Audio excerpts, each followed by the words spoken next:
Hey everyone, hope all are doing well. It's nice to learn together and to grow together. May Hashem give each and every one of us infinite bracha, mentally, physically, spiritually, and emotionally. And let us just be happy and let's grow. This week we're going to be talking about a tzaddik whose name is Rabbi Yisachar Ber of Radishitz. His yard site is on the 18th of Sivan, Chai Sivan, Mez Neshama Av and Aliyah. And he happens to be one of the main Talmidim of the Chozeh of Lublin. He was known as a giant Baal Mofes, which means that he very openly performed miracles, and he was very famous for doing such. And tzaddikim from all over used to visit him and learn from him and just try to see what, a real Rebbe looks like.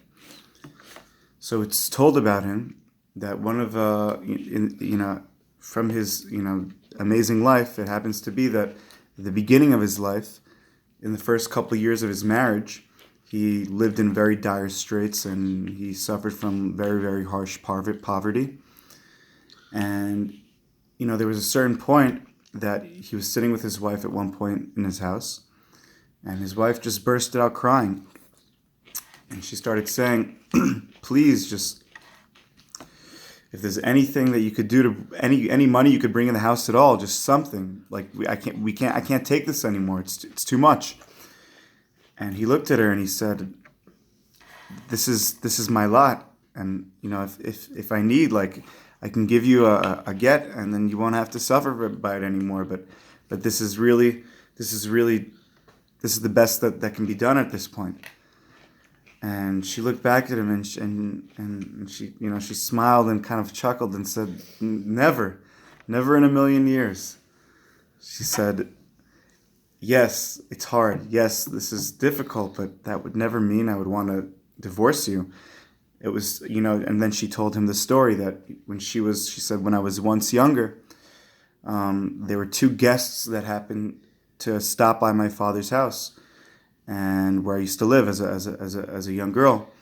And they asked if my father was home because they wanted to, come inside, and they seemed like they were tired from the way and they wanted to eat.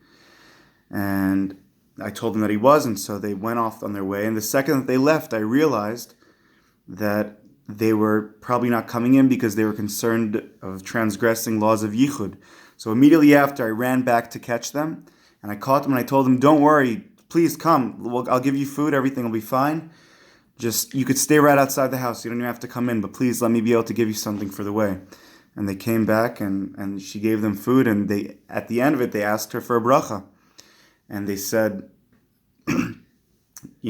please tell us anything. We'll give you a beautiful bracha because you did us a beautiful favor.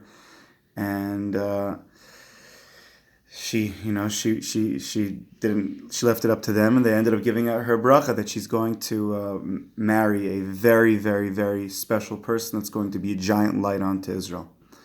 And the second she got back home, she told her father, and her father, he stopped in his tracks and he realized that the two people were Rav Melech of Lezhansk and Rav Zusha of Napoli.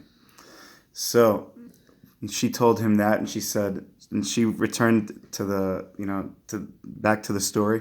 She looked at Rabbi Yisachar Ber Radishitz and she told him, I would never leave you, and I would never leave anything as beautiful as this with such a great light.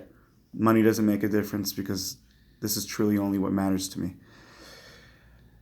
I think there's so many there's so many messages you can get from this story. One being that you have no idea what just having someone in and giving them a meal when they need it, how amazing that is, and what a channel that could be to bring such holiness and loftiness into the world. So I don't think we should never underestimate doing a favor for one another. But even deeper, where are our priorities at?